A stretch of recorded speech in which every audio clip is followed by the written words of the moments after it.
وقال رسول الله صلى الله عليه وسلم من أحب لله وأبغض لله وأعطى لله ومنع لله فقد استكمل إيمانه أو كما قال صلى الله عليه وسلم۔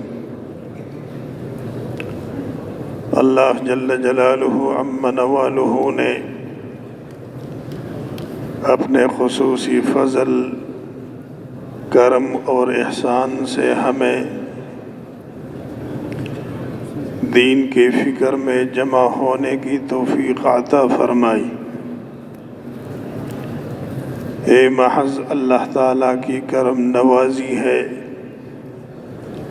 اس میں کسی کا کمال، حسن، جمال، عہدہ اور مال کام نہیں کر سکتا۔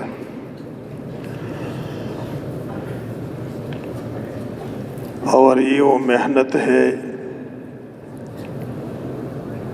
کہ اس محنت کے لیے اللہ جل جلالہ نے مختلف اوقات میں کم و بیش 1,24,000 پیغمبر، اور ایک روایت میں ہے کہ 2 لاکھ رسول، پیغمبر اور انبیاء اللہ تعالیٰ نے اپنی اس قیمتی مخلوق کی ہدایت کے لیے مبعوث فرمایا ہے۔ ہمارے بزرگوں میں سے حضرت مولانا جمشید صاحب رحمۃ اللہ علیہ فرمایا کرتے تھے کہ یہ وہی محنت ہے جس کی برکت سے ہماری زندگیوں میں سے جتنا دین نکل چکا ہے وہ واپس آ جائے گا، اور جتنا دین اللہ تعالیٰ کے احکامات اور رسول پاک علیہ السلام کے طریقے تھوڑے بہت ہماری زندگیوں میں باقی ہے تو وہ اپنی حقیقت کے ساتھ باقی رہیں گے۔ یہ وہی محنت ہے جس کے لیے اللہ تعالیٰ نے آپ ہم کو چنایا اور یہاں جمع کیا۔ احادیث میں آتا ہے، ایک حدیث میں 60 برس اور دوسری حدیث میں 70 سال دین کی فکر میں بیٹھنا۔ حضرت ابو دردہ رضی اللہ عنہ کی ایک روایت کے مطابق 60 سال اور دوسری روایت کے مطابق 70 سال نفل عبادت سے بہتر ہے۔ اللہ تعالی ہمیں اس کی قدردانی نصیب فرمائے۔ سارے پیغمبروں نے اپنے زمانے میں اس زمانے کے افراد پر محنت فرمائی، 100% محنت فرمائی، لیکن جن لوگوں نے اللہ تعالیٰ کے نبی کو مانا اور اس کی اطاعت کی، اللہ تعالیٰ کو مانا اور اللہ تعالیٰ کی اطاعت اور فرمان برداری کی، تو ان کو اللہ تعالیٰ نے دنیا کے اندر نجات عطا فرمائی اور آخرت میں بھی کامیابی کا پروانہ مرحمت فرمائیں گے۔ جنتی ہوں گے، عزت کے ساتھ زندگی گزاریں گے، امن ہوگا، سکون ہوگا، پریشانی کوئی بیماری نہیں ہوگی۔ لیکن جن لوگوں نے زمانے کے نبی کا نہیں مانا، اطاعت نہیں کی، تو اللہ تعالیٰ نے ان لوگوں کو ایسی عبرتناک سزا دے دی کہ قیامت تک آنے والے ہر انسان کے لیے عبرت کا نشانہ بنا دیا۔ ان فی ذلک لعبرۃ لأولی الابصار۔ قرآن پاک میں ہر نبی کے اور اکثر انبیاء اور ان کے اکثر امتوں کی کارگزاری یعنی واقعات اور حالات اللہ تعالیٰ نے ہمیں فرمایا، اور ساری امتوں کے حالات سے ایک ہی سبق ملتا ہے ہمارے لیے اور قیامت تک آنے والے ہر انسان کے لیے، اور وہ سبق یہ ہے کہ اگر ہم بھی اللہ تعالیٰ کو مانیں اور اللہ تعالیٰ کی اطاعت کریں احکامات الہی کا، اور اپنے آخری پیغمبر کو مانے اور اس کی اطاعت کرے، تو ہمیں بھی اللہ تعالیٰ دنیا کے اندر عزت والی زندگی عطا فرمائیں گے، چین والی زندگی، سکون والی زندگی، حیاتاً طیبہ، من عمل صالحا من ذکر او انثی وہو مؤمن فلنحیینہ حیاتاً طیبہ، دنیا کے اندر اور آخرت میں اللہ تعالی ہمیں اللہ تعالیٰ کی ماننے، اطاعت کرنے، نبی پاک علیہ السلام کے طریقے پر چلنے کا احسن بدلہ یعنی بہت ہی اچھا بدلہ عطا فرمائیں، اس پر ہمارا یقین ہو۔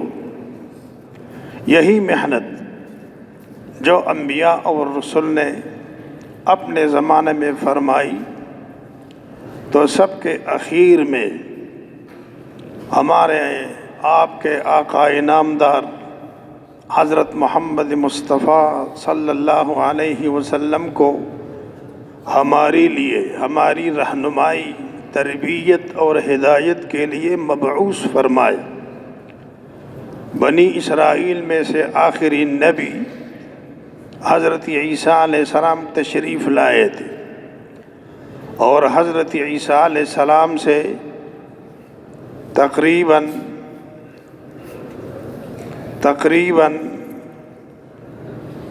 620 یا 25 سال بعد، بہت بڑا عرصہ ہے یہ، حضرت عیسیٰ علیہ السلام سے 620 یا 625 سال بعد اللہ تعالیٰ نے اپنے آخری نبی کو نبوت اور رسالت دے کر، اپنا پیغام اور دین دے کر بھیجا، مبعوث فرمایا۔ اس پورے زمانے میں حضرت عیسیٰ علیہ السلام نے جو محنت فرمائی تھی، آسمانوں کو اٹھائے جانے کے بعد، یہ ایک ترتیب ہے، حضرت مولانا الیاس رحمۃ اللہ علیہ کے ملفوظات میں ہے، جتنی زندگی نبوت سے دور جاتی ہے اور قیامت کے قریب چلی جاتی ہے، تو سارے اعمال تقریباً رسم و رواج کا شکار ہوتے ہیں۔ نماز بھی رسم و رواج، ذکر و اذکار بھی رسمیت، اسی طرح علم بھی رسمیت، زکوٰۃ، روزہ، حج بھی ایک رسم، اور یہ حدیث کا بھی مضمون ہے، لم یبق من الاسلام الا اسمہ ولا من القرآن الا اسمہ ولا رسمہ۔ تو اسی طرح اس زمانے کے لوگ حضرت عیسیٰ علیہ السلام کے بعد وہ حج بھی کرتے تھے، طواف بھی کرتے تھے، لیکن اپنے رسم کے مطابق، رواج کے مطابق، کپڑے اتار کے طواف کرتے تھے بیت اللہ شریف کے، اور اس کے لیے وہ دلیل بھی بیان کرتے تھے، اور عجیب دلیل، چونکہ محنت ختم ہو چکی تھی، دین مٹ چکا تھا، محنت والے نہیں تھے، اور جب محنت کمزور پڑ جاتی ہے، دین مٹ جاتا ہے، ہر عمل رسمیت اختیار کر لیتا ہے، اور یہاں تک کہ وہ عمل ختم ہو جاتا ہے کہ محنت نہیں ہوتی، تو وہ لوگ دلیل بھی پیش کرتے تھے کہ اللہ تعالیٰ کا گھر پاک ہے اور ہمارے کپڑے ناپاک ہیں، رسمیت آ چکی تھی۔ تو سینکڑوں سال بعد اللہ تعالیٰ نے اپنے اس مخلوق انسان جو اکرم المخلوقات ہے، اللہ تعالیٰ کو بہت پسندیدہ ہے، انسان پیارا ہے اور بہت بڑا محبوب ہے۔ اللہ تعالیٰ چاہتے ہیں کہ میرا یہ بندہ دنیا سے کامیاب ہو کر میرے پاس آ جائے ایمان اور عمل لے کر، اور میں اس کو جنت کی نعمتوں سے سرفراز کر دوں۔ ترغیب ہے ہمیں، وسارعوا الی مغفرۃ من ربکم وجنت عرضها السماوات والارض، اے میرے بندو میری مغفرت اور میری جنت کو دوڑ دوڑ کے چلے آ جاؤ ایمان اور عمل لے کر۔ تو آپ علیہ السلام کی جب بعثت ہوئی، امت پر محنت شروع فرمائی، لوگوں کے دلوں پر، دل کا اصلاح ہو جائے تو دل بادشاہ ہے، اور سارے اعضاء اور جوارح پھر بادشاہ کے یعنی اس دل کے تابع ہوتے ہیں۔ پھر آنکھ بھی اسی طرح استعمال ہوگی، کان، زبان اور ہاتھ پیر۔ 13 سال تک آپ علیہ السلام نے لوگوں پر محنت فرمائی مکہ معظمہ میں، اور یہ بڑی محنت اور مجاہدے والی زندگی تھی۔ یک تنہا اکیلے، کوئی بھی یار و مددگار نہیں سوائے اپنی اہلیہ کے، حضرت خدیجۃ الکبریٰ رضی اللہ عنہ، سوائے ایک نوجوان لڑکے کے جس کو ہم آج حضرت علی کرم اللہ وجہہ سے پکارتے، سوائے ایک غلام کے، وہ بیچارے غلام تھے حضرت زید ابن حارثہ رضی اللہ تعالی عنہ، اور سوائے ایک بڑے بندے کے حضرت ابو بکر صدیق رضی اللہ تعالی عنہ۔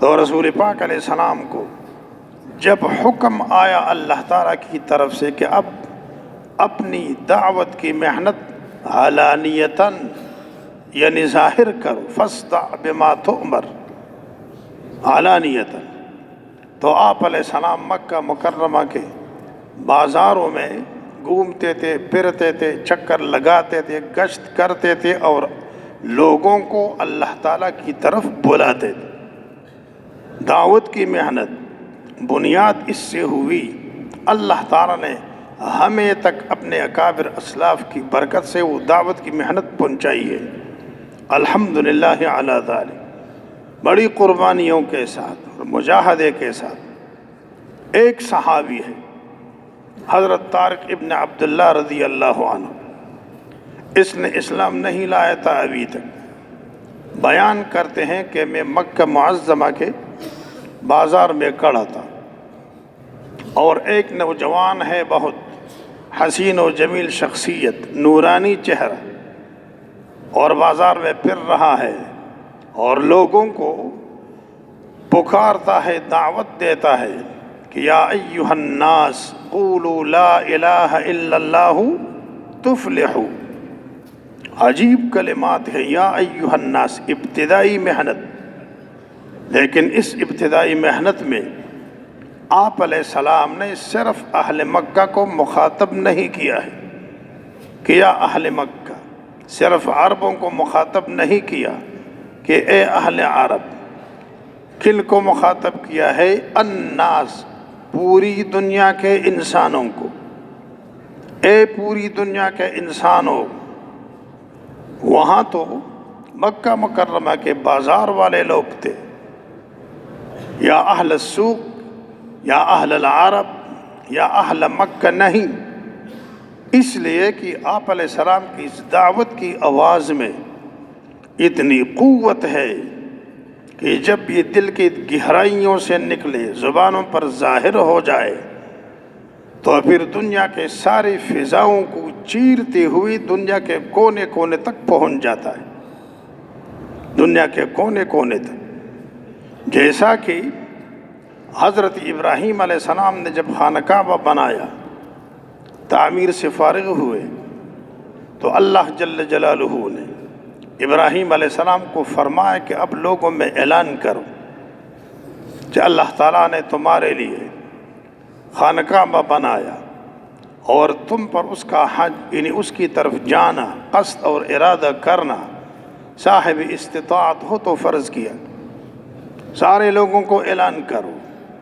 حضرت ابراہیم علیہ السلام نے عرض کیا کہ اے اللہ، سارے لوگوں کو یہ میرا اعلان یہ کیوں کر پہنچے گا؟ قیامت تک آنے والا آخری انسان شمال مغرب میں، اور اسی طرح مشرق مغرب میں، شمال جنوب میں، اور میں تو یہاں اکیلا، زبان میں یا آواز میں اتنی طاقت نہیں۔ تو یہ آواز اللہ تعالیٰ کی طرف بلانے کی آواز تھی۔ ان اللہ کتب علیکم الحج، اللہ تعالیٰ کی طرف بلانے کی آواز تھی، دعوت کی آواز تھی۔ تو اللہ جل جلالہ نے کیا فرمایا؟ آواز لگانا تمہارا کام اور پہنچانا میرا کام ہے، دنیا کے آخری انسان تک۔ حالانکہ حضرت ابراہیم علیہ السلام نے جبل ابو قبیس پر کھڑے ہو کر، جو خانہ کعبہ کے قریب ایک پہاڑ ہے، وہاں کوئی بھی نہیں تھا سوائے اسماعیل علیہ السلام کے اور بنو جرہم کے چند انسان تھے، وہاں چند افراد تھے، لیکن وہی آواز دعوت والی اللہ جل جلالہ نے دنیا کے آخری انسان تک، جو ابھی تک پیدا بھی نہیں ہوا ہے، اس کے کانوں تک بھی اللہ تعالیٰ نے اسی آواز کو پہنچا دیا ہے۔ تو یہ کام ہے آواز لگانا ہمارا، اور پہنچانا کس کا کام ہے؟ یہ اللہ کا کام۔ ہدایت دینا اللہ تعالیٰ کی تقدیر ہے، اللہ تعالیٰ کا کام ہے۔ تو رسول پاک علیہ السلام نے پہلے ہی دن سے امت کو یہ آواز سمجھا دی کہ کسی ایک خطے یا ایک قبیلے، ایک یا عجم یا عرب، گورے اور اسی طرح سفید اور کالے، ان کے لیے نہیں، یا ایہا الناس، اے پوری دنیا کے پورے انسانوں، ہر انسان، اگر آپ لوگوں میں سے کسی نے بھی لا الہ الا اللہ پڑھ لیا، محمد الرسول اللہ کا اقرار کیا اور اس کے مطابق زندگی گزاری، لا الہ الا اللہ محمد الرسول اللہ کے مقتضیات کو پورا کیا، تقاضوں کو پورا کیا، تو کیا ہوگا؟ وہ انسان دنیا میں بھی فلاح پائے گا اور آخرت میں بھی فلاح پائے گا۔ تفلح، کامیابی تو اسی میں ہے، اللہ تعالیٰ کے دین میں۔ تو یہ آواز رسول پاک علیہ السلام، اور اس سے چند آگے، چند گز پیچھے ایک معمر آدمی جا رہا ہے، اور اس کے ہاتھ میں کنکریاں ہیں۔ وہ کنکریاں اس نوجوان پر مارتا ہے، اور آواز بھی دیتا ہے لوگوں کو اس کے مقابلے میں، کنکریاں مارنا، اور اس کی دعوت کے مقابلے میں لوگوں کو پکارتا ہے کہ یا ایہا الناس لا تطیعوہ، اس جوان کی تابعداری بالکل نہ کرو۔ کیوں؟ انہو کذاب، معاذ اللہ، یہ آدمی جھوٹا ہے۔ حضرت طارق ابن عبداللہ رضی اللہ عنہ فرماتے کہ میں نے بازار والوں سے پوچھا وہ کون ہے اور یہ کون ہے اور یہ کیا معاملہ ہے، کیا ماجرا ہے؟ لوگوں نے کہا وہ آگے جو نوجوان حسین و جمیل شخصیت، نورانی چہرہ آپ کو نظر آ رہا ہے، اس کا دعویٰ ہے کہ میں محمد الرسول اللہ ہوں، آخری نبی ہوں، پیغمبر ہوں، اللہ تعالیٰ کی طرف سے آیا ہوں آپ لوگوں کے لیے۔ اور یہ جو بعد میں اس کے پیچھے اور کنکریاں مارتا ہے، لوگوں کو منع کرتا ہے، یہ اس کا اپنا چچا ہے، اپنا چچا ہے کون؟ ابو لہب، تبت یدا ابی لہب۔ اسی ترتیب پر رسول پاک علیہ السلام محنت فرماتے رہے اور صحابہ کرام کا مجمع جمع ہوتا رہا۔ ابو بکر صدیق صاحب نے محنت فرمائی۔ ایمان تو حضرت خدیجۃ الکبریٰ نے پہلے لایا ہے، حضرت علی نے پہلے لایا، زید ابن حارثہ رضی اللہ عنہم نے پہلے ایمان لایا، ابو بکر صدیق چوتھے نمبر پر اسلام میں آئے ہیں۔ لیکن ہم جو کہتے ہیں کہ سب سے بڑھیا ایمان اور سب سے قوی ایمان حضرت ابو بکر صدیق کا تھا۔ وہ کیوں؟ اس لیے کہ ابو بکر صدیق کا ایمان اور ان کی محنت دوسروں کے لیے تھی. اس کو متعدی محنت کہا جاتا ہے، ایک دوسرے کو لگنا. حضرت خدیجہ رضی اللہ تعالیٰ عنہ تو گھر کا فرد ہے، حضرت علی نوجوان ہے، زید ابن حارثہ تو غلام ہے، اور حضرت ابو بکر صدیق نے ایمان لاتے ہی دعوت کی محنت میں لگے اور شروع کیا. اور اس کو حضرت ابو بکر صدیق کہا جاتا ہے. صدیق معنی تصدیق کرنے والا. رسول پاک علیہ السلام نے فرمایا انہوں نے بہت بڑا مقام حاصل کیا ہے تصدیق کی بنیاد پر.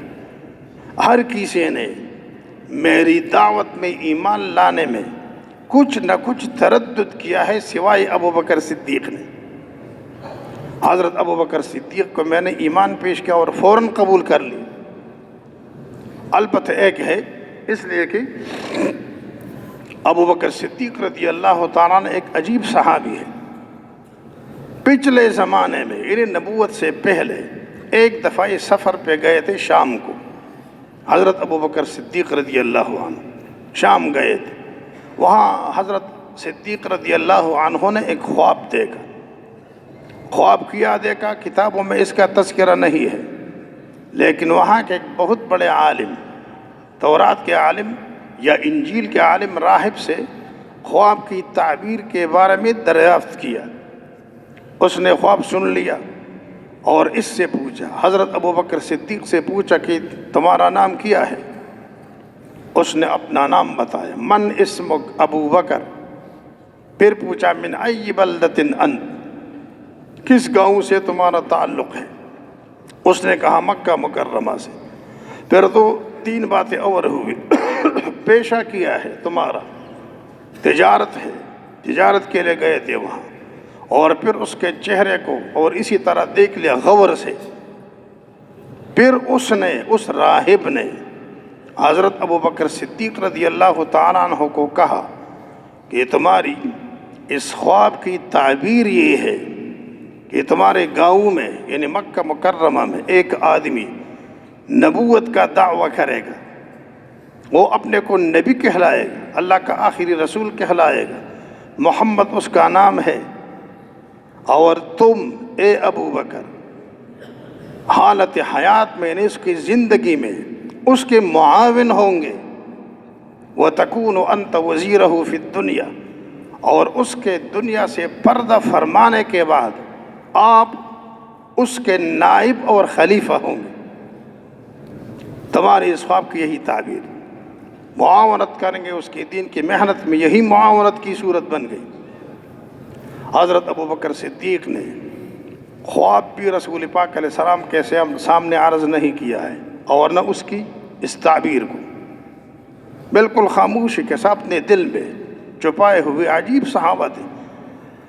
جب رسول پاک علیہ السلام نے 40 سال کی عمر میں اپنی نبوت کو ظاہر فرمایا اور سب سے پہلے گھر والوں سے فارغ ہو کر اپنے بچپن کے ساتھی حضرت ابو بکر صدیق صاحب رسول پاک علیہ السلام کے بچپن کے ساتھی تھے. 2 سال عمر میں فرق ہے. رسول پاک علیہ السلام کی عمر 2 سال زیادہ اور ابو بکر صدیق صاحب کی عمر 2 سال کم. اس کا مطلب یہ ہے کہ نبوت ملنے کے زمانے میں آپ علیہ السلام کی عمر 40 سال اور حضرت ابو بکر صدیق کی عمر 38 سال ہوگی.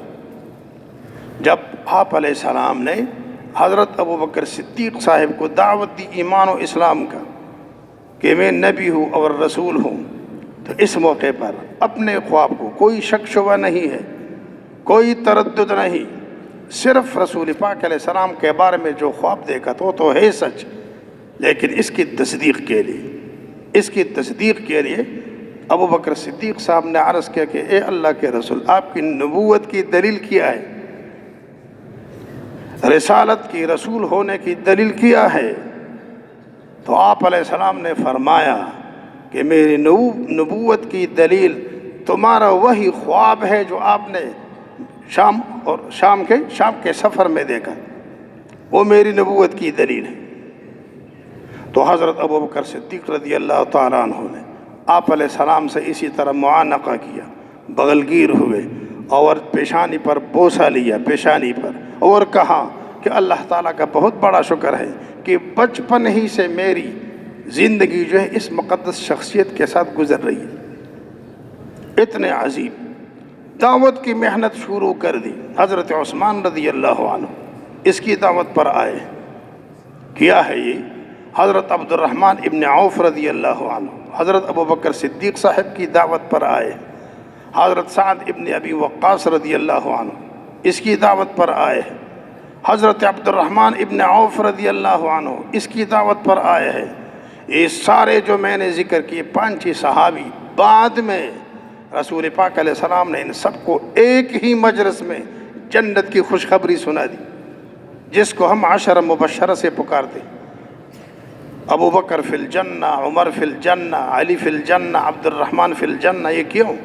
دعوت کی محنت۔ مجمع صحابہ کا اکٹھا ہوتا رہا، لیکن تھے قدر قلیل، بہت تھوڑی سی جماعت، اور اتنا مجاہدہ اور اتنی مشقت کہ ظاہراً یعنی علانیہ طور پر کسی مسجد میں یا کسی حجرے اور بیٹھک میں عبادت بھی نہیں کر سکتے تھے۔ ایک صحابی ہے حضرت زید ابن ارقم رضی اللہ عنہ، ان کا گھر ہے اب بھی اس کے نشانات کوہ صفا کے بالکل ہی قریب پڑوس میں، وہاں چپکے سے عبادتیں کرتے تھے۔ یہاں تک کہ حضرت عمر رضی اللہ تعالیٰ عنہ کو اللہ تعالیٰ نے اسلام کی توفیق عطا فرمائی۔ وہ بھی عجیب واقعہ ہے کہ آپ علیہ السلام کے ساتھ کتنا غم تھا اس دین کا، اپنی امت کا، اصلاح کا، ہدایت کا۔ دعائیں کرتے تھے، اللہم اید الاسلام باحد العمرین۔ عمر کے نام سے 2 بندے تھے اس زمانے میں، ایک عمر ابن ہشام جس کو ابو جہل کہا جاتا ہے، آپ علیہ السلام نے اس کو ابو جہل کا لقب عطیہ میں دیا تھا، انت ابو جہل۔ اور دوسرا حضرت عمر ابن خطاب رضی اللہ عنہ، دونوں پہلوان تھے، قوت والے تھے، ظاہر میں سردار قسم کے لوگ تھے، لوگ ڈرتے تھے انہوں سے۔ تو رسول پاک علیہ السلام دعائیں فرماتے تھے کہ اے اللہ، دونوں عمروں میں سے کسی ایک کی برکت سے اپنے اسلام اور دین کو تقویت عطا فرما دے۔ وحی آ گئی کہ ایک جو عمر ہے، عمر ابن ہشام، اے میرا رسول، اس کی قسمت میں ایمان نہیں ہے، یہ ابو جہل ہے، طلب اس کے اندر نہیں۔ اصل بات یہ ہے جو کفار اور مشرکین اس زمانے میں یا منافقین اور یہود و نصارہ اسلام اور ایمان سے محروم رہ گئے ہیں، یہ اس وجہ سے کہ ان کے دلوں میں طلب نہیں تھا۔ اس لیے تبلیغ کے نام سے جو محنت ہو رہی ہے، اس لیے کہ بنیادی صفت یعنی طلب، کہتے ہیں تبلیغ کیا ہے؟ بے غرض اور بے لالچ، بے طلبوں میں جا کر محنت کرنا اور ان کے اندر دین کی طلب پیدا کرنا، یہ تبلیغ ہے ہمارا۔ تو ان کے اندر طلب نہیں تھا۔ تو ایک رسول پاک علیہ السلام نے پھر فرمایا کہ ایک فرعون تھا موسیٰ علیہ السلام کے مقابلے میں، ایک فرعون میرے مقابلے میں آیا ہے۔ وہ کون ہے وہ فرعون؟ ابو جہل۔ اور پھر یہ فرمایا کہ میری امت کا جو فرعون ہے وہ بنی اسرائیل والے فرعون سے کئی درجہ بدترین اور شقی انسان ہے۔ پوری تاریخ ہے اس کی۔ جب وحی آ گئی تو پھر رسول پاک علیہ السلام نے خصوصاً حضرت عمر بن خطاب رضی اللہ عنہ کے بارے میں ہدایت کی دعائیں شروع کی۔ اللہم اید الاسلام بعمر بن الخطاب خاصتاً۔ خوش قسمت انسان تھے، ہاتھ میں تلوار ہے، کس لیے جا رہا ہے؟ معاذ اللہ رسول پاک علیہ السلام کے قتل کی نیت سے، لیکن وہاں یہ اتفاقی باتیں نہیں ہیں، یہ ارادی باتیں ہیں اللہ تعالیٰ کی طرف سے۔ دنیا میں کوئی اتفاقی بات نہیں، یہ اتفاق کہنا اتفاق سے ہی ہوا، اتفاق سے ہی ہوا، یہ دہریوں کا عقیدہ ہے۔ ہمارے ہاں کوئی اتفاقی بات نہیں، سب اللہ تعالیٰ کے ارادے کے ماتحت ہوتی۔ ہماری نیت بھی اللہ تعالیٰ کے ارادے کے ماتحت، ہماری مشیت بھی اللہ تعالیٰ کی مشیت کے ماتحت، ہم کچھ بھی نہیں ہے۔ وما تشاءون الا ان یشاء اللہ رب العالمین۔ تو یہ ارادی باتیں تھیں۔ بالآخر حضرت عمر رضی اللہ تعالیٰ عنہ اسلام لائے، اور پھر ان کو کہا کہ آپ یہاں کیوں بیٹھے ہیں کمرے کے اندر، چپ کیسے عبادت کرتے؟ اے اللہ کے رسول، تمہاری رسالت سچی نہیں؟ کیوں نہیں؟ کتاب حق نہیں ہے؟ کیوں نہیں؟ دین حق نہیں ہے؟ کیوں نہیں؟ تو پھر باہر آ جاؤ۔ حرم شریف کھلائے اور علانیتاً عبادتیں شروع ہو گئی، دین کی محنت شروع ہو گئی، اعمال شروع ہو گئے، اخلاق اور صفات شروع ہو گئے، لیکن پھر بھی مجاہدہ بہت زیادہ تھا۔ یہی وجہ ہے کہ حضرت عبداللہ ابن مسعود رضی اللہ تعالیٰ عنہ فرمایا کرتے تھے کہ حضرت عمر کا اسلام لانا فضائل اعمال میں ہے۔ حضرت عمر رضی اللہ عنہ کا اسلام لانا اسلام کا فتح تھا، اور حضرت عمر کی ہجرت کرنا اسلام اور مسلمانوں کی نصرت تھی، اور حضرت عمر رضی اللہ عنہ کی خلافت مسلمانوں کے لیے رحمت تھی۔ مجمع اکٹھا ہوا، اور پھر اس کے بعد 10 سال مدینہ طیبہ میں رسول پاک علیہ السلام نے گزارے۔ محنت شروع ہوئی اکیلے نبی علیہ السلام سے، مجمع اکٹھا ہو رہا ہے۔ جب ہجرت کا زمانہ آیا تو 3 ساتھی جماعت کے شکل میں نکلے دین کی محنت کے لیے، حفاظت اشاعت کے لیے۔ 3 ساتھیوں کا جماعت، 3 ساتھیوں کی جماعت۔ ایک ساتھی رسول پاک علیہ السلام، دوسرا ساتھی حضرت ابوبکر صدیق رضی اللہ عنہ، تیسرا ساتھی ان کا خادم حضرت ابوبکر صدیق رضی اللہ عنہ کا خوش قسمت غلام حضرت عامر ابن فہیرہ رضی اللہ عنہ۔ 3 بندوں کی جماعت ہجرت کر کے مدینہ منورہ کو پہنچ گئی۔ وہاں نصرت والے موجود تھے، بہت سارے نصرت والے۔ طلع البدر علینا من ثنیات الوداع وجب الشکر علینا۔ میں کبھی کبھی اپنے طلباء سے جو سال میں چل رہے ہیں ان کو جو ہے وہ میں کارگزاری ان سے بھی سنتا ہوں، پھر میں ان کو عرض کرتا ہوں کہ بھائی سال کے زمانے میں آپ کو طائف کے واقعات بھی سامنے آئے ہوئے ہوں گے۔ طائف کے واقعات ایسا ہے نا، ہمارے سامنے ہے آپ کے، اور اسی سال کے زمانے میں، سفر کے زمانے میں آپ کو مدینہ منورہ کے ترانے والے زمانے بھی سامنے آئے ہوئے ہوں۔ طلع البدر علینا من ثنیات الوداع۔ 3 بندوں کی جماعت، محنت شروع ہوئی اور محنت چلتی رہی۔ بدر میں تشریف لے گئے، 313 ہو چکے تھے۔ احد میں تشریف لے گئے، 1000 تھے، پھر 700 رہ گئے۔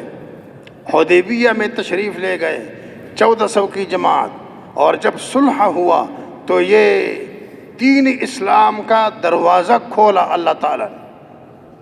جتنے آدمی اس 12-13 سال میں اسلام کو آئے، اس سے کئی گنا زیادہ آدمی 2 سالوں کے اندر، 1.5 سال کے اندر اسلام کے حلقہ میں داخل ہو گئے صلح کی برکت سے۔ 1400، اور پھر جب فتح مکہ کو آ رہے ہیں تو 10,000 کی جماعت ہے 10,000 کی جماعت۔ اور پھر جب اخیر میں حج کے موقع پر تشریف لاتے ہیں تو آپ علیہ السلام کے ساتھ کتنی جماعت تھی؟ کتابوں میں لکھا ہے 1,24,000 صحابہ کرام کی جماعت۔ یہ بھی اللہ تعالیٰ کی عجیب شان ہے، اللہ تعالیٰ کی عجیب شان ہے کہ جتنی تعداد انبیاء کرام کی تھی 1,24,000، اتنی تعداد آپ علیہ السلام کے صحابہ کرام کی تھی۔ انبیاء کی محنت صحابہ کرام کو منتقل ہو رہی ہے۔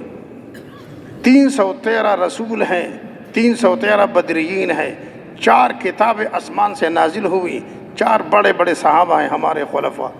حضرت ابوبکر صدیقی، ارادی باتیں، محنت ہوئی۔ رسول پاک علیہ السلام نے 23 سال محنت پوری فرمائی، اور پورا کا پورا دین کامل و مکمل اللہ تعالیٰ کی طرف سے اس کی تصدیق ہو گئی۔ الیوم اکملت لکم دینکم واتممت علیکم نعمتی، یہ اللہ تعالیٰ کی طرف سے تصدیق۔ اے میرے حبیب، آپ نے اپنا کام مکمل کر دیا۔ ایمان 100%، رسول پاک علیہ السلام کے سنت طریقے 100%، نمازوں کا ماحول، سارے اعمال 100%۔ علم کا جذبہ 100%، ذکر کا ماحول 100%، اکرام اور اخلاص کا ماحول 100%، اور اللہ تعالیٰ کی دین پر اپنے جان کو، اپنے اموال کو، اپنی اولاد کو، اپنی عزتوں کو، اپنی صلاحیتوں کو، اپنے کاروبار کو خرچ کرنے کا جذبہ 100% زندہ ہوگی۔ صحابہ کرام جماعت بن گئی پوری، اس لیے کہ آپ علیہ السلام نے پوری جماعت کی، صحابہ کرام کی پوری جماعت کی تشکیل کر لی۔ فَلْيُبَلِّغِ الشَّاهِدُ مِنْكُمْ الْغَائِبَ، تو وہی دین جو ہے، دین کی محنت صحابہ کرام نے حاصل کی۔ صحابہ کرام کے ایسی جماعت جن کے دلوں میں رسول پاک علیہ السلام کی عظمت تھی، عقیدت تھی اور محبت تھی۔ جب عظمت ہو، عقیدت ہو اور محبت ہو تو پھر اطاعت بھی آسان ہو جاتی ہے۔ بنیاد اس کی یہ ہے، ہم اطاعت نہیں کرتے آپ علیہ السلام کی، اس لیے کہ اللہ تعالیٰ ہمارے حال پر رحم فرمائے۔ محبت نہیں ہمارے دلوں میں، یہ زبانی جمع خرچ جو ہم کہتے ہیں، بولتے ہیں، اسی باتوں کو دل کے اندر، دل کی گہرائیوں تک اتارنا ہے کہ دل کے اندر اپنے لیے گھر بنا لے۔ لا الہ الا اللہ محمد الرسول اللہ، محبت، زبانی محبت، رسول پاک علیہ السلام کی محبت صحابہ کرام کے دل میں تھی۔ اطاعت کتنا تھا؟ اطاعت کا جذبہ، ماننا، جاننا ہے اور ماننا ہے۔ صرف جاننے کا نام ایمان نہیں ہے۔ یہود تو ہم سے زیادہ جاننے والے تھے، الذین یعرفونہ کما یعرفون ابناءہم، لیکن صرف جاننا نہیں، اس کے ساتھ کیا بھی ہے، ماننا بھی ہے۔ رسول پاک علیہ السلام کو جاننا اور اس کا ماننا، اور یہ محبت اور عظمت کے بغیر یہ مشکل ہے، ممکن ہی نہیں۔ تو جب دلوں کے اندر محبت آ گئی، آپ علیہ السلام کے باتوں پر، دنیاوی اور آخرت کی باتوں پر یقین آ گیا، تو صحابہ کرام صحابہ بنے، جماعت بن گئی، رضی اللہ عنہم ورضوا عنہ، اور جنت کی خوشخبریاں سنائی دی رسول پاک علیہ السلام۔ اطاعت ان کے اندر تھا۔ ایک دفعہ رسول پاک علیہ السلام ممبر پر جمعہ کے دن تشریف فرما ہونے لگے، صحابہ کرام کھڑے تھے، تو اعلان فرمایا، اجلسو، بیٹھ جاؤ بھائی، جس طرح کہ ہمیں اعلان کیا جاتا ہے کہ بیٹھ جاؤ، آپ علیہ السلام نے کیا، اعلان فرمایا، اجلسو، بیٹھ جاؤ۔ حضرت، وہ ظاہر بات ہے کہ یہ اعلان بیٹھنے کا حکم صرف مسجد والوں کے لیے تھا، مسجد سے باہر والوں کے لیے تو نہیں تھا۔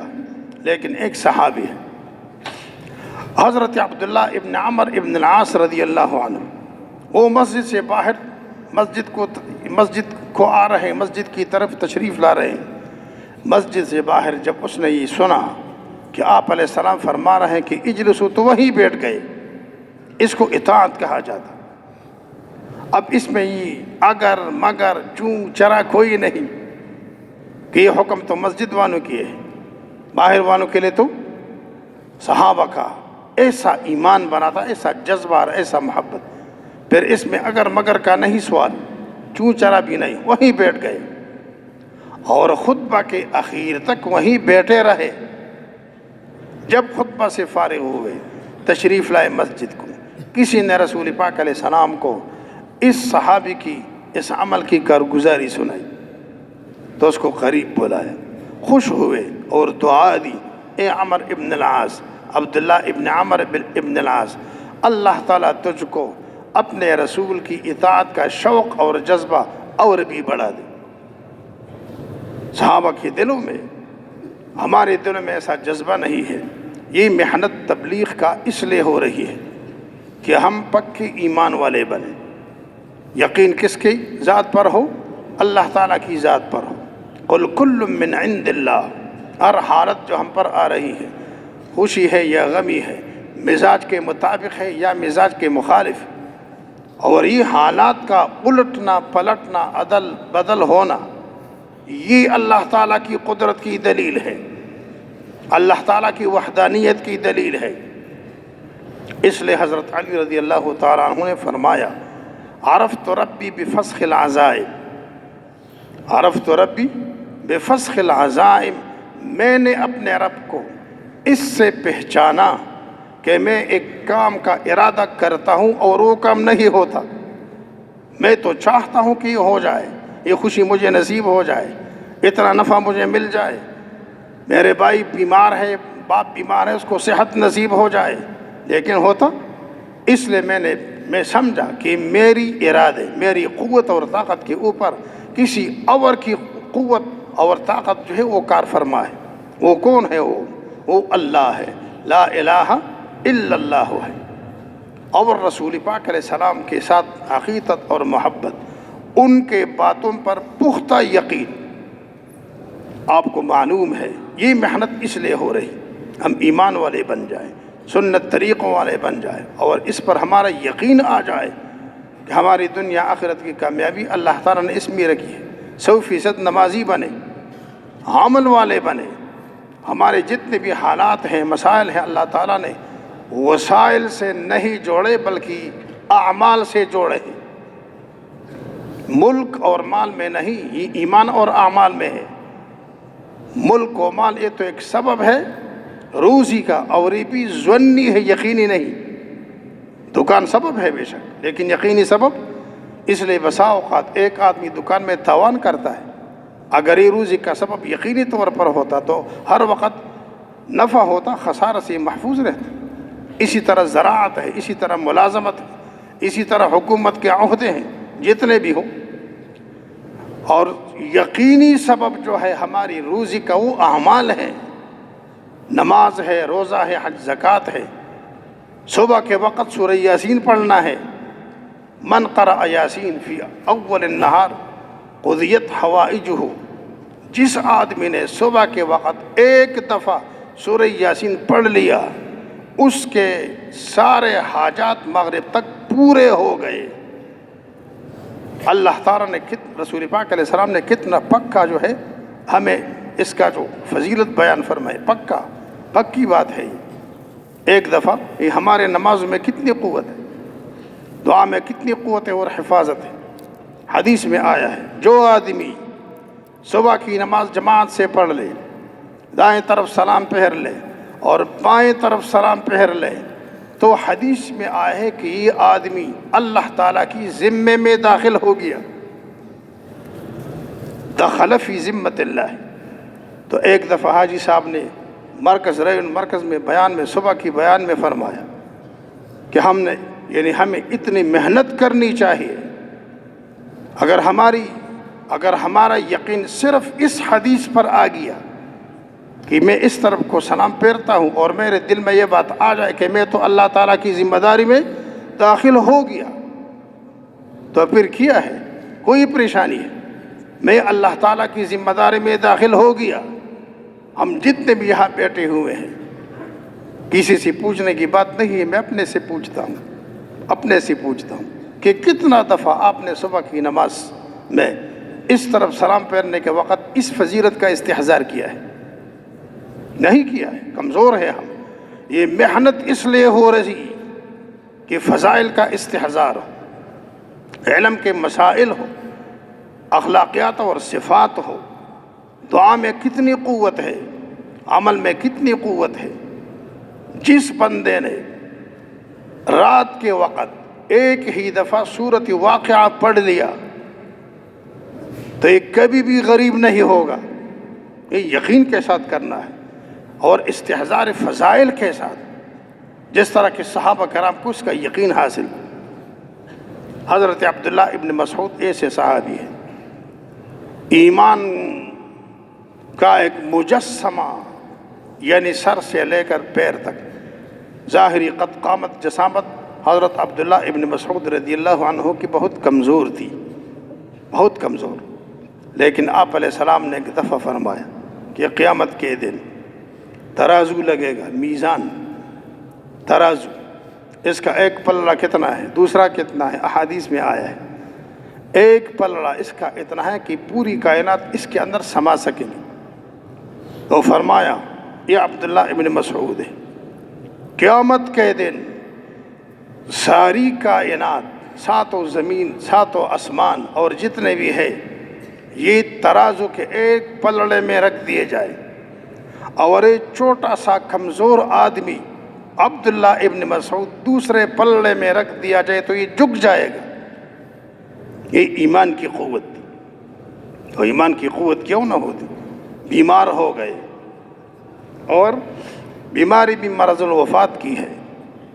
اس زمانے کا خلیفہ حضرت عثمان رضی اللہ تعالی عنہ خدمت میں حاضر ہوئے اور 2-3 باتیں کی، جس طرح کہ ہماری بھی یعنی یہی طریقہ ہے عیادت، بیماروں کی عیادت کرنا بہت بڑا کام ہے اللہ تعالیٰ کے نظر میں۔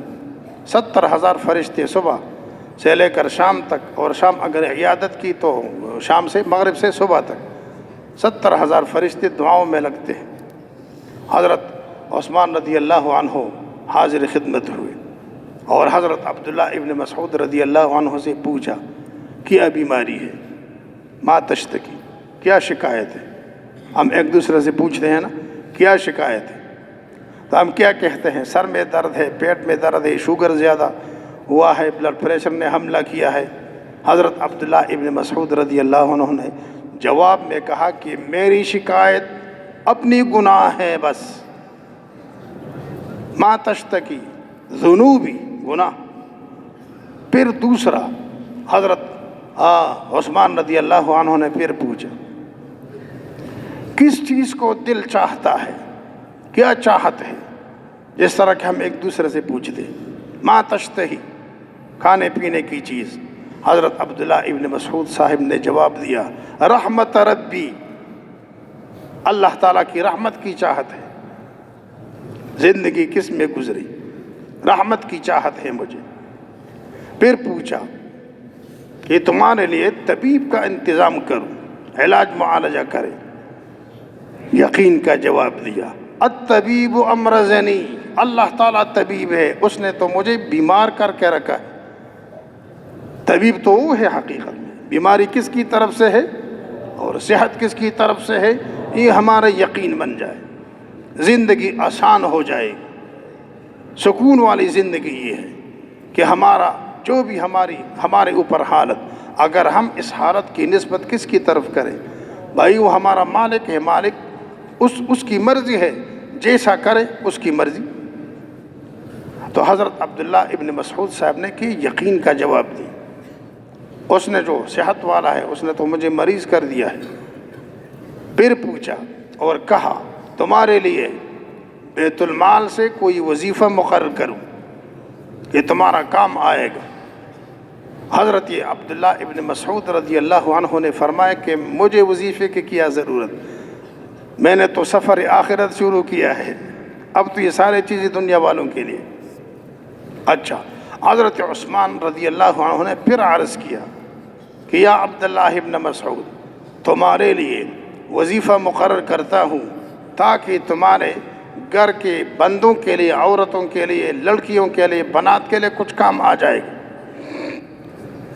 یقین کا جواب دیا اللہ تعالیٰ کے خزانوں پر، ایمان کا جواب، عمل پر، عمل صالح پر جو اللہ نے وعدے کیے ہیں، رزق کے، عزت کے، سکون کے، کامیابی کے، اس کے مطابق جواب دیا۔ میری بنات کو یعنی میری لڑکیوں کی بھی بیت المال کے مال کی ضرورت نہیں، اس لیے کہ میں نے اپنی لڑکیوں کو مال کی جگہ اعمال پہ لگایا ہے، اور وہ عمل کیا ہے وہ یہ ہے کہ میں نے اپنی لڑکیوں کو تاکید کے ساتھ یہ وظیفہ بیان کیا ہے کہ رات کے وقت ایک دفعہ سورہ واقعہ پڑھو، کبھی بھی فاقہ نہیں آئے گا تمہارے گھر میں۔ اور پھر رسول پاک علیہ السلام اس مبارک حدیث کو ذکر کیا، من قرأ سورۃ الواقعۃ کل لیلۃ لم تصبہ فاقۃ ابد۔ صحابہ کرام نے محنت کی، ملک اور مال سے ان کی نظر ایمان اور اعمال کی طرف چلی گئی۔ جب ہمارا یقین ہمارا عمل پر ہو، دعا پر ہو، ذکر اذکار پر ہو، تو آپ یقین جائیے کہ پھر ہمیں بیت المال کے مال کی بھی ضرورت نہیں ہوگی، ہم محتاج نہیں ہوں گے۔ اس لیے عرض یہ ہے کہ اس محنت کا جو مقصد ہے اور غرض ہے، پورا کا پورا دین پورے کے پورے انسان کے اندر زندہ ہو جائے۔ یہ یقین جانیے ہمیں اللہ تعالیٰ نے ایک اس صدی میں اللہ تعالیٰ نے ایک قیمتی موتی عطا فرمائی ہے۔ مولانا الیاس رحمۃ اللہ علیہ کا یہ کام الہامی کام ہے، تاریخ ہے اس کی بہت بڑی، الہامی کام ہے۔ تجھ سے ایک کام لیا جائے گا، یہ پریشان ہو گئے، کیا کام، میں اتنا کمزور۔ تو کسی نے مدینہ منورہ میں ایک بزرگ نے اس کو فرمایا کہ اللہ تعالیٰ یا خواب میں یا اشارہ جو ملا ہے، یہ نہیں کہ تم کام کرے گا، تجھ سے کام لیا جائے گا۔ تو لینے والا لے گا، لینے والا کون ہے؟ یہ حقیقت یہ ہے، تبلیغ کا کام لیا جائے گا۔ ہم سب جو یہاں بیٹھے ہوئے یہ ہم خود تو نہیں کرتے، یہ لینے والا کر رہا ہے۔ کون ہے وہ؟ اللہ تعالیٰ کا انتخاب ہے، جس کو پسند کیا اس کو چنایا، اس کے لیے محنت کے لیے انتخاب ہے، چناؤ ہے۔ تو اس لیے حضرت مولانا الیاس رحمۃ اللہ علیہ فرمایا کرتے تھے، کتابوں میں ہے کہ مجھے دعوت کی محنت کے بارے میں کہ مجھے اللہ تعالیٰ نے خیر القرون کا ہیرا عطا فرمایا۔ یہ دعوت کا کام جو ہے یہ خیر القرون، صحابہ کرام کی، نبی علیہ السلام کی، تابعین، تبع تابعین کی، زمانے کی قیمت موتی ہے، موتی، جس کی قیمت کوئی پورا نہیں کر سکتا۔ اس پر حضرت ہمارے بہت بڑے عالم ہیں ہندوستان کے، مولانا منظور نعمانی رحمۃ اللہ علیہ، جنہوں نے حضرت مولانا الیاس رحمۃ اللہ علیہ کے ملفوظات کو اکٹھا کیا ہے کتابی شکل۔ ایک مولانا الیاس رحمۃ اللہ علیہ اور ان کی دینی دعوت ایک کتاب ہے، دیکھنے کی کتاب، اس کو حضرت مولانا ابو الحسن علی ندوی رحمۃ اللہ علیہ نے اکٹھا کیا ہے، تصنیف ہے اس کی۔ تو مولانا منظور نعمانی رحمۃ اللہ علیہ جب مولانا الیاس رحمۃ اللہ علیہ کا یہ جملہ نقل فرماتے ہیں کہ مجھے خیر القرون کا ہیرا دیا گیا ہے، تو اس پر انہوں نے لکھا ہے کہ یہ بات تو ٹھیک ہے، لیکن در حقیقت فی الحقیقت اس 14ویں صدی کے مسلمانوں کو اللہ تعالیٰ نے مولانا الیاس رحمۃ اللہ علیہ کی شکل میں قیمتی موتی عطا فرمائی۔ پوری دنیا کے کونے کونے تک یہ آواز پہنچ گئی۔ یہ اخلاص ہے، یہ رونا دھونا ہے، اور اسی طرح اللہ تعالیٰ سے مانگنا ہے، راتوں کو اٹھ کر رونا، اور اللہ تعالیٰ کے دربار میں جو ہے رونا دھونا ہے، بلبلانا ہے، تل ملانا ہے۔ اس کی وجہ سے اللہ تعالیٰ نے اس کام کو قبول فرما لیا ہے۔ ہمارے علاقے پبی کے مولانا عبد الرحمن صاحب رحمۃ اللہ علیہ تھے، ضلع نوشہرہ کے، وہاں ریون میں آپ لوگوں نے بہت وہاں ممبر پر اور مدرسے میں بھی ایک دفعہ وہ ہمارے مرکز میں تشریف لائے تھے نوشہرہ۔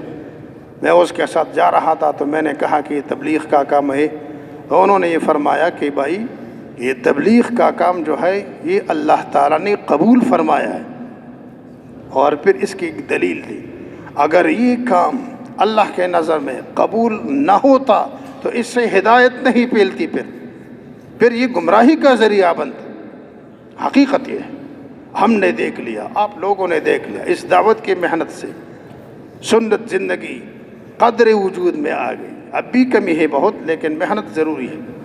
سنت زندگی، کپڑے سنت کے مطابق، ماشاءاللہ ظاہری حلیہ سنت کے مطابق۔ مشورہ کون لوگ، یعنی پچھلے زمانے میں مشورہ کس کو معلوم تھا کہ یہ چیز ہے؟ ہر کام میں مشورہ، ہماری مراکز میں مشورہ، ہر جگہ مشورہ، مساجد میں مشورہ۔ یہ سنت زندگی جو ہے، اخلاق ہے، صفات ہے، کم از کم چیز صفات بیان کرنا۔ تو یہ مولانا یوسف رحمۃ اللہ علیہ کا ایک ملفوظ ہے کہ ہمارا یہ جہد جو ہے، یہ جہد یعنی جہد الدعوہ، محنت تبلیغ کی جو محنت ہے، جہد ہے، یہ چند اعمال کی محنت نہیں، چند اعمال اور چند صفات کی محنت۔ اس لیے تو ہم کہتے ہیں یہ 6 صفات ہمارے استعدادی نمبر ہے۔ ہمارا تو یہ سبق ہے پرانا، پکا سبق ہے، جن کے اندر یہ 6 صفات آ جائیں گے تو پورے دن پر اس کو زندگی گزارنا آسان ہو جاتا ہے۔ تو حضرت جی مولانا یوسف رحمۃ اللہ علیہ فرماتے تھے کہ جہد الدعوہ جو ہے، دعوت کی محنت، یہ چند عملوں کا جہد نہیں، بلکہ یہ تو پوری دنیا میں، پورے انسانوں کے اندر پورے دین کو زندہ کرنے کی محنت ہے۔ پورے دین کو، ہماری تجارت، ہماری زراعت، ہماری ملازمت، ہماری گھر کے اندر زندگی بچوں کے ساتھ اور بچوں کی تربیت، اور اسی طرح بازاروں میں، اسپتالوں میں اور کچہریوں میں جج اور وکیلوں کی، ساروں کی زندگی، یہ محنت اس لیے ہے کہ ہمارا دین ہر شعبے تک پہنچ جائے، اللہ تعالیٰ کے احکامات اور رسول پاک علیہ السلام کے طریقے۔ صحابہ کرام نے محنت فرمائی، اور پھر رفتہ رفتہ ہمارے اکابر اور اسلاف نے، حضرت مولانا الیاس رحمۃ اللہ علیہ اور ان کے ساتھیوں نے محنت اسی طرح کہ اب جو ہے یہ عمومی محنت بن گئی، عمومی فضا ہے۔ اب بات یہ ہے ضرورت کی کہ ہم بھی اس کے اندر اپنا حصہ ڈالیں۔ کام تو آگے چلانا ہے، مجمع بڑھ رہا ہے، اللہ تعالیٰ تبلیغ کی محنت کسی سے تو لے گا، ضرورت ہماری ہے، اللہ تعالیٰ کی کوئی ضرورت نہیں۔ تو ہم راتوں کو اٹھ کر اور رونے کی حالت میں اللہ تعالیٰ کی منت سماجت کرنے والے ہو جائے کہ اے اللہ، دین کی محنت تم تو کسی سے لے گا، مجھ ناچیز اور غریب گناہگار کو بھی اس عظیم محنت کے لیے قبول فرما دے۔ یا اللہ، تمہارا کوئی نقصان نہیں ہے میرے نہ کرنے میں، میرا بیڑا غرق ہو رہا ہے، میرے بیڑے کو بچا دو۔ تو کیا عزم ہے انشاءاللہ جماعت ہے، یہی یعنی ملکوں کے جو ہے مہمان آ رہے ہیں، تو سب سے پہلی تشکیل تو یہ ہے